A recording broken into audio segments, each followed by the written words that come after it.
Starting with this Welcome to San Diego Spider-Verse poster, we have Deadpool's Chimichanga truck. We have House of M #1, the digital comic, fully readable in AR. We have the Tesseract and the Silver Surfer 3D digital collectible. Just a beautiful piece. If people want to know more, what do they do? They can go to vv.me, or you can scan the QR codes while you're here at San Diego Comic-Con. Hit us up on the socials. We'll get you sorted. Alex, thanks so much. Justin Warner, here at Vivi. It's been great. Thank you.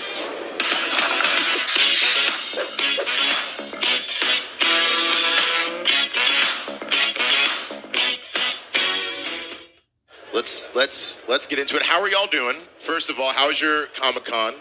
We're back. We're back. Yeah. Good. Good to see you. It's all good. We're having a great time. Everyone's in a good space. I want to go. How's it going? Everyone's like, everyone's beaming ear to ear. It's great. So let's talk about this exhibit, because as we saw, it looks so cool. And if you're a fan of Spider-Man, it seems like it's the place to be to celebrate your love of the web slinger. So let's start out. Brian, where did the idea for this exhibit come from? Well, at Marvel Themed Entertainment, we're about creating experiences that people can step into the Marvel Universe. And we had been working with several exhibitions on another exhibit just around the 80th anniversary of Marvel, called Marvel Universe of Superheroes. And the kind of conversation started about, like, what could we do next? And we thought it'd be really fun to take a deep dive into one character. And quickly, Spider-Man rises to the top of characters that we should really investigate a little bit more, learn a bit more about. And really, with the Comic-Con Museum opening right up the road, coming back to Comic-Con here in San Diego, it's 2022, happens to be the 60th anniversary of Spider-Man. Right. Seemed like the stars were aligning, right? Stars were aligning. Yeah, that's right. And the opportunity to work on a character that both Patrick and I have adored since we were little boys. And then to get to see a whole bunch of people come through and look at that show, react to that show, react to the material that we found, it's a dream job, really. And I should also mention that we are the co-curators of this exhibition, but we worked very closely with Brian. The trailer that you just saw is scored and animated by LEM Studios, who did all the projection design and the original soundtrack for our exhibition. The Studio TK in Berlin designed the entire space. It's we came up with some initial ideas and drew them out the old-fashioned way, like with a pen in a notebook, passing it back and forth. But there was a whole team of people that brought this to life and made it far beyond anything we ever could have imagined. Yeah, none of this gets created in a silo. It's a full team of people. But right. I love that you mentioned the soundtrack and the score.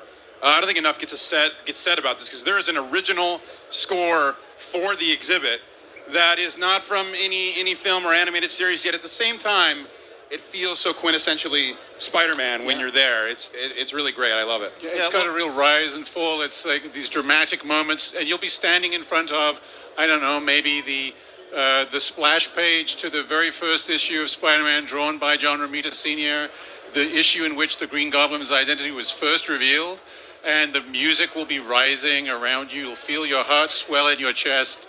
I get tears in my eyes in front of some of those objects. Let it go. I'm not joking.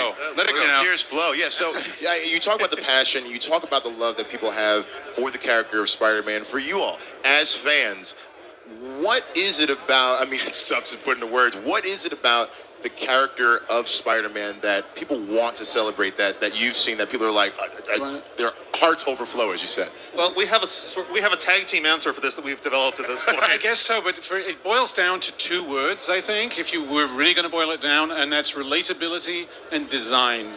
And the relatability piece is this character, the teenager was a new concept just sociologically at the time. And when Stan and Steve decided to make the hero a teenager rather than a sidekick, and to focus on his interior life, to make the life of Peter Parker as important as the life of the character in the costume, that was groundbreaking in that period, and we're still riffing on the idea of the teenage superhero. We all know, like, becoming a teenager is a bit like developing weird mutant powers anyway, right? Like, your body changes in unexpected ways, and you're not sure, you have a crisis of identity and who you are. Spider-Man is an allegory for the pain of adolescence. They did that beautifully. They did that from the beginning. And I think a lot of us can relate to that now. Yeah, and at the same time, if you are a kid seeing Spider-Man on TV, watching Spidey and His Amazing Friends, in my era, watching the Electric Company, seeing the Spider-Man newspaper strip, I didn't know any of that. Spider-Man was cool. Yeah. It was an amazing costume. He could climb walls. He swung over the city. He shot webs. And there is just some sort of lightning in a bottle aspects to that also is just incredible. Yeah, and I'm gonna paraphrase my dear friend and mentor Joe Quesada, who iterated a story to me, and he was paraphrasing Stan Lee, and said that when Spider-Man is standing on the precipice of a building and is about to leap off, nobody worries, right? Because he looks cool. He's in the red and blue suit. He looks awesome. He's Spider-Man. He's a superhero.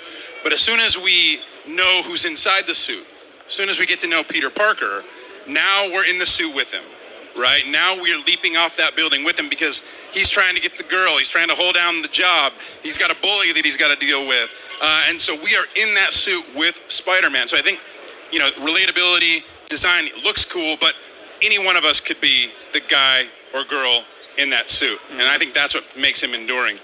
Nice. Yeah. Now, again, like 60 years of this character, right? So, I mean, for our curious, for everyone, how do you pick what goes into an exhibit celebrating a character that, as you said, means so much to so many people over the years?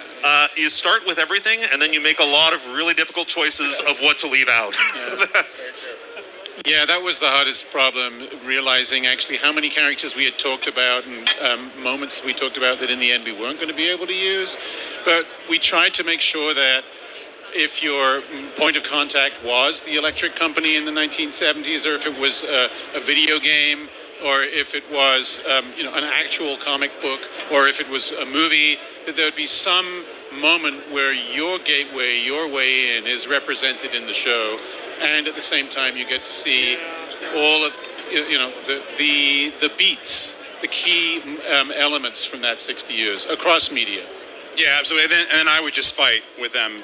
Yeah, and say, well, we have to have this. Yeah. No, we had a great working relationship, and I think we're almost always in sync on what should or shouldn't be included. But Ben's right. I think everybody has their own Spider-Man origin story when they got to know the character. Yet at the same time, I can't hardly remember my life without Spider-Man being in it. Yeah, and we hopefully managed to build the exhibition on various